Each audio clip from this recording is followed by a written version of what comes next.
जगन्नाथ मंदिर। पुराणों में इसे धरती का वैकुंठ कहा गया है।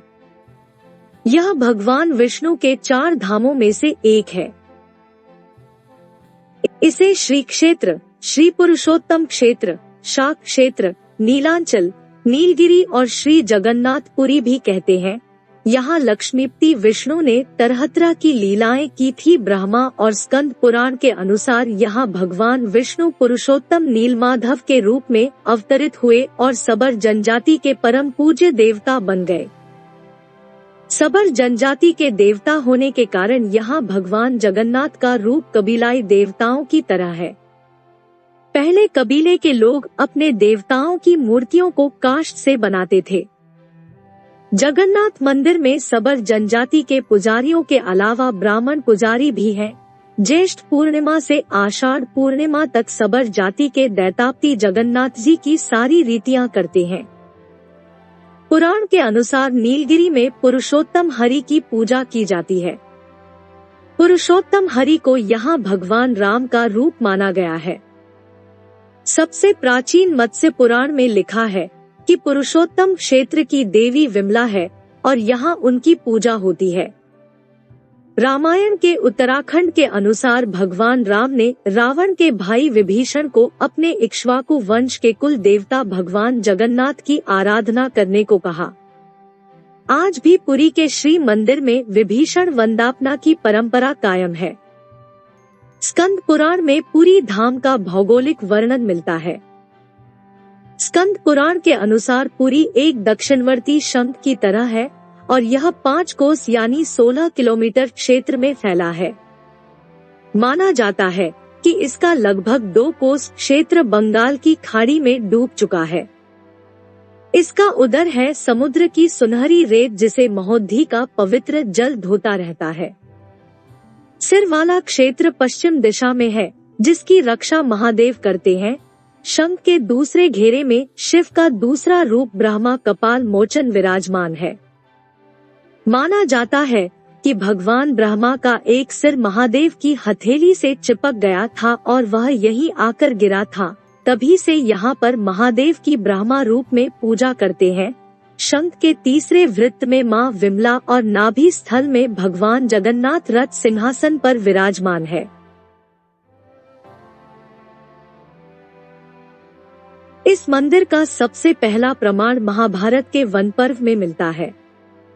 कहा जाता है कि सबसे पहले सबर आदिवासी विश्ववसु ने नीलमाधव के रूप में इनकी पूजा की थी। आज भी पुरी के मंदिरों में कई सेवक हैं जिन्हें दैताप्ती के नाम से जाना जाता है। राजा इंद्रद्युम्न मालवा का राजा था जिनके पिता का नाम भारत और माता सुमति था। राजा इंद्रद्युम्न को सपने में हुए थे जगन्नाथ के दर्शन। कई ग्रंथों में राजा इंद्रद्युम्न और उनके यज्ञ के बारे में विस्तार से लिखा है। उन्होंने यहाँ कई विशाल यज्ञ किए और एक सरोवर बनवाया। एक रात भगवान विष्णु ने उनको सपने में दर्शन दिए और कहा, नीलांचल पर्वत की एक गुफा में मेरी एक मूर्ति है, उसे नीलमाधव कहते हैं। तुम एक मंदिर बनवाकर उसमें मेरी यह मूर्ति स्थापित कर दो। राजा ने अपने सेवकों को नीलांचल पर्वत की खोज में भेजा। उसमें से एक था ब्राह्मण विद्याप्ति। विद्याप्ति ने सुन रखा था कि सबर कबीले के लोग नीलमाधव की पूजा करते हैं और उन्होंने अपने देवता की इस मूर्ति को नीलांचल पर्वत की गुफा में छुपा रखा है। वह यह भी जानता था कि सबर कबीले का मुखिया विश्ववसु नीलमाधव का उपासक है और उसी ने मूर्ति को गुफा में छुपा रखा है। चतुर विद्याप्ति ने मुखिया की बेटी से विवाह कर लिया।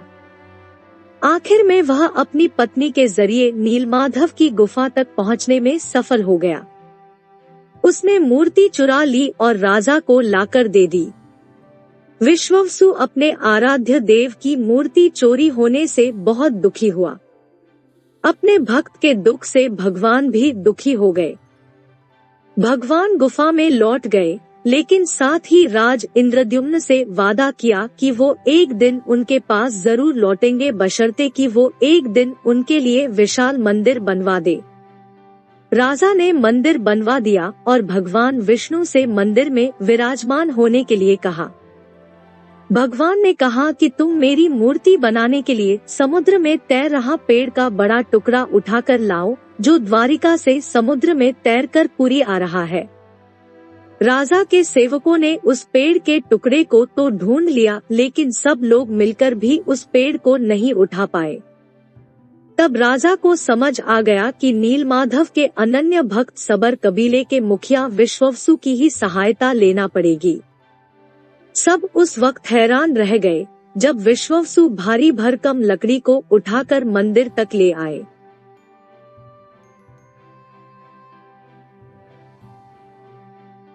अब बारी थी लकड़ी से भगवान की मूर्ति गढ़ने की।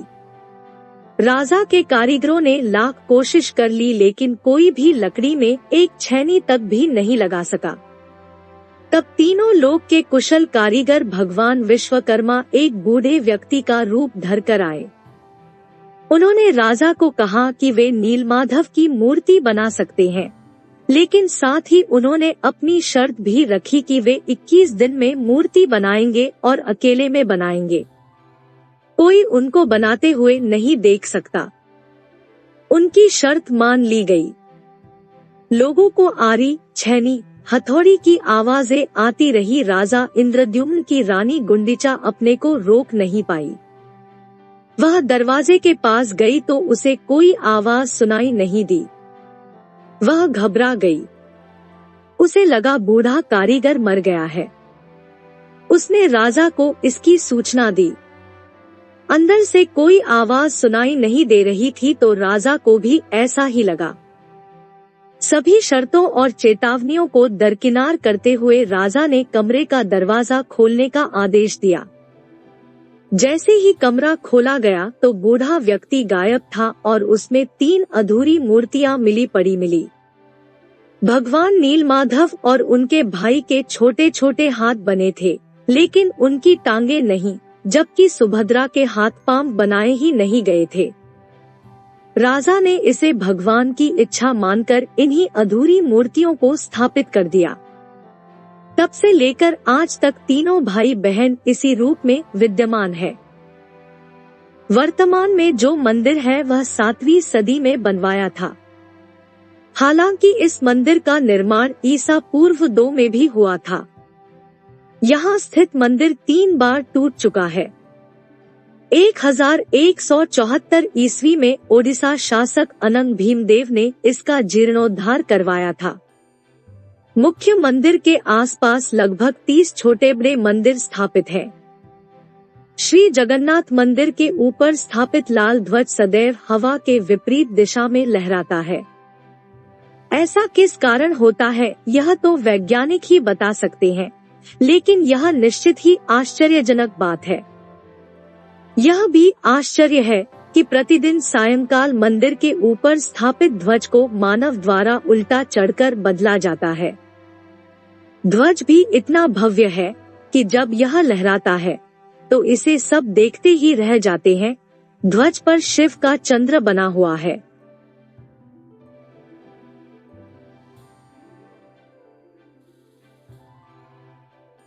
यह दुनिया का सबसे भव्य और ऊंचा मंदिर है।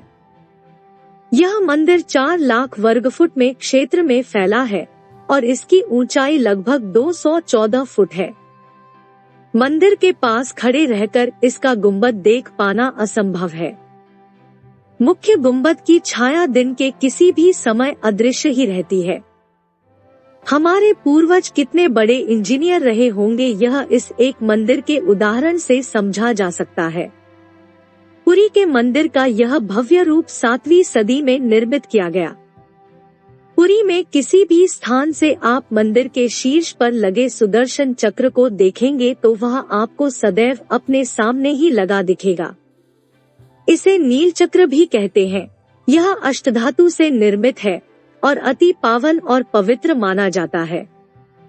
सामान्य दिनों के समय हवा समुद्र से जमीन की तरफ आती है और शाम के दौरान इसके विपरीत, लेकिन पुरी में इसका उल्टा होता है।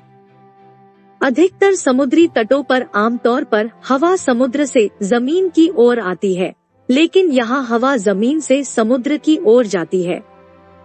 मंदिर के ऊपर गुम्बद के आसपास अब तक कोई पक्षी उड़ता हुआ नहीं देखा गया। इसके ऊपर से विमान नहीं उड़ाया जा सकता। मंदिर के शिखर के पास पक्षी उड़ते नजर नहीं आते, जबकि देखा गया है कि भारत के अधिकतर मंदिरों के गुम्बदों पर पक्षी बैठ जाते हैं या आसपास उड़ते हुए नजर आते हैं। 500 रसोइये 300 सहयोगियों के साथ बनाते हैं भगवान जगन्नाथ जी का प्रसाद। लगभग 20 लाख भक्त कर सकते हैं यहाँ भोजन। कहा जाता है कि मंदिर में प्रसाद कुछ हजार लोगों के लिए ही क्यों न बनाया गया हो, लेकिन इससे लाखों लोगों का पेट भर सकता है। मंदिर के अंदर पकाने के लिए भोजन की मात्रा पूरे वर्ष के लिए रहती है। प्रसाद की एक भी मात्रा कभी भी व्यर्थ नहीं जाती।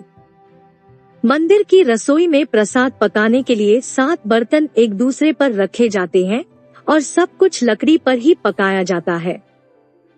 प्रक्रिया में शीर्ष बर्तन में सामग्री पहले पकती है, फिर क्रमश नीचे की तरफ एक के बाद एक पकती जाती है, अर्थात सबसे ऊपर रखे बर्तन का खाना पहले पक जाता है न चमत्कार। मंदिर के सिंहद्वार में पहला कदम प्रवेश करने पर ही मंदिर के अंदर से आप सागर द्वारा निर्मित किसी भी ध्वनि को नहीं सुन सकते। आप मंदिर के बाहर से एक ही कदम को पार करें, तब आप इसे सुन सकते हैं।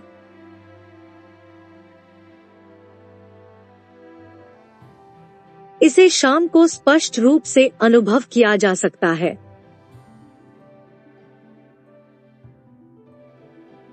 इसी तरह मंदिर के बाहर स्वर्ग द्वार है, जहां पर मोक्ष प्राप्ति के लिए शव जलाए जाते हैं, लेकिन जब आप मंदिर से बाहर निकलेंगे तभी आपको लाशों के जलने की गंध महसूस होगी। यहाँ श्री कृष्ण को जगन्नाथ कहते हैं। जगन्नाथ के साथ उनके भाई बलभद्र, बलराम और बहन सुभद्रा विराजमान है। तीनों की ये मूर्तियां काष्ठ की बनी हुई है। यहाँ प्रत्येक 12 साल में एक बार होता है प्रतिमा का नव कलेवर। मूर्तियां नई जरूर बनाई जाती है, लेकिन आकार और रूप वही रहता है। कहा जाता है कि उन मूर्तियों की पूजा नहीं होती, केवल दर्शनार्थ रखी गई है। आषाढ़ माह में भगवान रथ पर सवार होकर अपनी मौसी रानी गुंडिचा के घर जाते हैं। यह रथ यात्रा 5 किलोमीटर में फैले पुरुषोत्तम क्षेत्र में ही होती है। रानी गुंडिचा भगवान जगन्नाथ के परम भक्त राजा इंद्रद्युम्न की पत्नी थी, इसीलिए रानी को भगवान जगन्नाथ की मौसी कहा जाता है। अपनी मौसी के घर भगवान 8 दिन रहते हैं। आषाढ़ शुक्ल दशमी को वापसी की यात्रा होती है। भगवान जगन्नाथ का रथ नंदी घोष है, देवी सुभद्रा का रथ दर्पदलन है और भाई बलभद्र का रक्षतल ध्वज है। पुरी के गजपति महाराज सोने की झाड़ू बुहारते हैं, जिसे छेरा पैरन कहते हैं। माना जाता है कि 3 बार समुद्र ने जगन्नाथ जी के मंदिर को तोड़ दिया था। कहते हैं कि महाप्रभु जगन्नाथ ने वीर मारुति हनुमान जी को यहाँ समुद्र को नियंत्रित करने हेतु नियुक्त किया था, परंतु जब तब हनुमान भी जगन्नाथ, बलभद्र एवं सुभद्रा के दर्शनों का लोभ संवरण नहीं कर पाते थे। वे प्रभु के दर्शन के लिए नगर में प्रवेश कर जाते थे। ऐसे में समुद्र भी उनके पीछे नगर में प्रवेश कर जाता था। केसरी नंदन हनुमान जी की इस आदत से परेशान होकर जगन्नाथ महाप्रभु ने हनुमान जी को यहाँ स्वर्ण बेड़ी से आबद्ध कर दिया। यहाँ जगन्नाथपुरी में ही सागर तट पर बेदी हनुमान का प्राचीन एवं प्रसिद्ध मंदिर है। भक्त लोग बेड़ी में जगरे हनुमान जी के दर्शन करने के लिए आते हैं।